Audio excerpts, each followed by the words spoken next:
Hello students, good morning. मैं doctor Sangeeta Mathur, associate professor political science, LBS college Kotputli. आज MA final के 7 paper अनुसंधान प्रविधि में निदर्शन के टॉपिक को पढ़ाऊंगी। उससे पहले हमने निदर्शन के टॉपिक पर ही एक वीडियो हम डाल चुके हैं, जिसमें हमने निदर्शन की परिभाषा, निदर्शन का स्वरूप सब हम देख चुके थे। अब हम आज के वीडियो में निदर्शन के प्रकार की बात करेंगे। हमने उस वीडियो में प्रकार के पॉइंट्स की बात हम कर चुके हैं, आज हम उनको देखना चाहेंगे। सबसे पहले हम निदर्शन में जो पहला प्रकार ले सकते हैं वो है दैव निदर्शन, यानी रैंडम सैम्पलिंग क्या होती है। यहाँ पर रैंडम सैम्पलिंग की अगर हम बात करें तो संभावना की धारणा देव निदर्शन का मूल आधार होती है। देव निदर्शन का अर्थ यह है कि समग्र से इकाइयाँ इस प्रकार ली जाएं कि प्रत्येक इकाई को चयनित हो जाने का अवसर बना रहे। इसमें सभी इकाइयों को समान माना जाता है। देव निदर्शन को सानुपातिक निदर्शन भी कहा जाता है, क्योंकि इसमें प्रत्येक विशेषता वर्ग या समूह का प्रतिनिधित्व उसी अनुपात या अंश में होता है जिस अनुपात या अंश में वह समग्र में वर्तमान होता है। देव निदर्शन चुनने की भी अनेक विधियां होती हैं, जिसमें हम ले सकते हैं लॉटरी प्रणाली, कार्ड या टिकट प्रणाली को, नियमित अंकन प्रणाली को, अनियमित अंकन प्रणाली को, टिप्पेट प्रणाली, ग्रिड प्रणाली और कोटा प्रणाली को। अगर हम देव निदर्शन का मूल्यांकन करें तो हम कह सकते हैं कि देव निदर्शन इकाइयों के चयन की लोकप्रिय एवं उपयोगी पद्धति है। इसमें शोध कार्य शोधक के पक्षपात तथा मिथ्या झुकावों से मुक्त हो जाता है। प्रत्येक इकाई को चुनने का समान अवसर मिलने के कारण निदर्शन प्रतिनिधित्वपूर्ण हो जाता है। व्यवहार में यह एक सरल तथा सुगम प्रणाली है। इसके प्रयोग में आई हुई त्रुटियों को सरलता से पता लगाकर निकाला जा सकता है।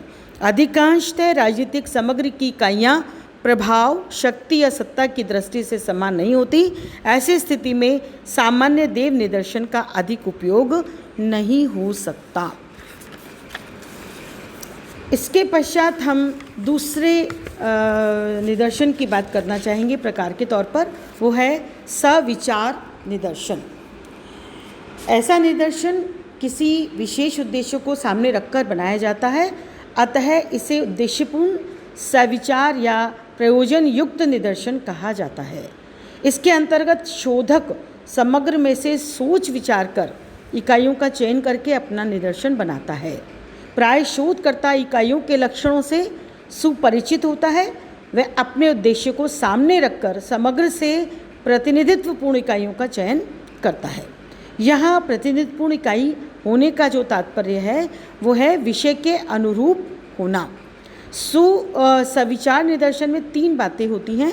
पहला, समग्र की इकाइयों का शोधक को पूर्व ज्ञान होना चाहिए, ज्ञान होता है। दूसरा, अध्ययन विषय के अनुरूप निदर्शन में से इकाइयों का चयन किया जाता है। और तीसरा, शोधकर्ता द्वारा स्वेच्छापूर्ण निर्णय लिया जाता है। अब हम देखना चाहेंगे सविचार निदर्शन की विशेषताएं। यह प्रणाली देव निदर्शन की अपेक्षा कम खर्चीली, सरल एवं अधिक कार्यकुशल होती है।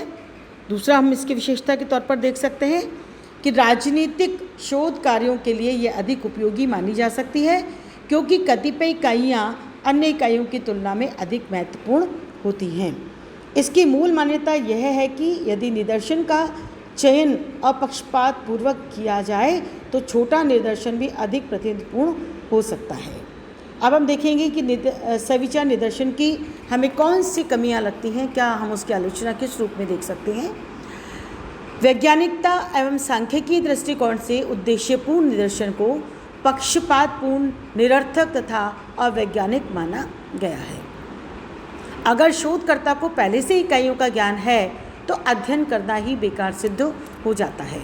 उसी प्रकार इसमें शोधकर्ता द्वारा इकाइयों का पक्षपातपूर्ण चयन करने पर कोई प्रतिबंध या नियंत्रण नहीं हो पाता तथा निदर्शन को अशुद्धियों का भी पता लग सकता है। हम तीसरे प्रकार के रूप में देखना चाहेंगे संतरित निदर्शन को। इस निदर्शन में शोधकर्ता सर्वप्रथम समग्र की सभी मुख्य विशेषताओं के बारे में जानकारी प्राप्त करता है। उनमें से कुछ प्रमुख विशेषताओं वाले वर्गों को लेकर निदर्शन को अनेक उप निदर्शनों में विभाजित कर दिया जाता है। ये उप निदर्शन या वर्ग केवल एक ही प्रमुख गुणों या विशेषता का प्रतिनिधित्व करते हैं। सामान्य या सभी वर्गों में पाई जाने वाली विशेषताएं संपूर्ण समग्र का अंग होती हैं। संतरित निदर्शन के 3 उप प्रकार पाए जाते हैं। पहला है समानुपातिक निदर्शन, दूसरा है असमानुपातिक निदर्शन और तीसरा है भारित निदर्शन। हम संस्तरित निदर्शन का भी मूल्यांकन करें तो हम देख सकते हैं कि इसकी जो महत्वता है ये है कि ये निदर्शन देव निदर्शन के इस दोष को दूर करता है कि उसमें प्रतिनिधित्वपूर्णता ना आ पाए या महत्वपूर्ण इकाइयों के छूट जाने की अवस्था में कोई उपाय नहीं किया जा सकता है। इसमें किसी महत्वपूर्ण इकाई के उपेक्षित होने का डर भी नहीं रहता है। हमें कुछ सावधानियां बरतनी होंगी। इस निदर्शन का प्रयोग करते समय अधिक सावधान रहने की आवश्यकता पड़ती है। वर्गों का विभाजन समस्या की आवश्यकता के अनुरूप तथा अपक्षपातपूर्ण ढंग से किया जाना चाहिए। हम निदर्शन के अन्य प्रकारों की बात भी कर सकते हैं, जैसे बहुस्तरीय निदर्शन, सुविधाजनक निदर्शन, स्वयं निर्वाचित निदर्शन, क्षेत्रीय निदर्शन और स्वनिर्णय निदर्शन।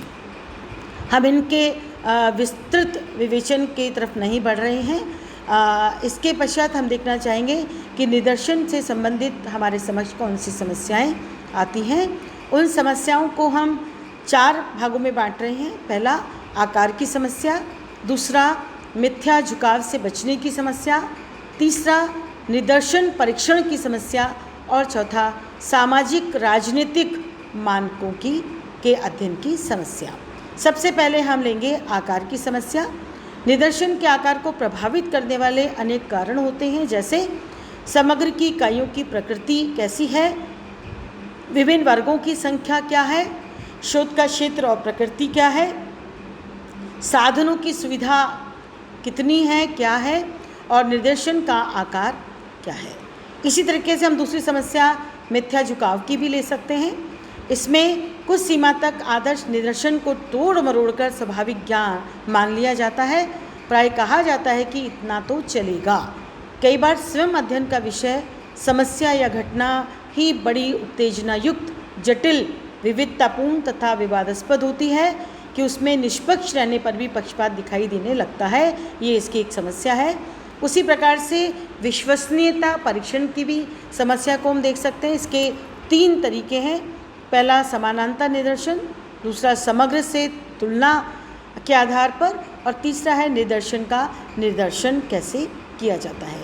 अंतिम और चौथा जो हम समस्या ले सकते हैं वो है सामाजिक राजनीतिक मानकों के अध्ययन की समस्या।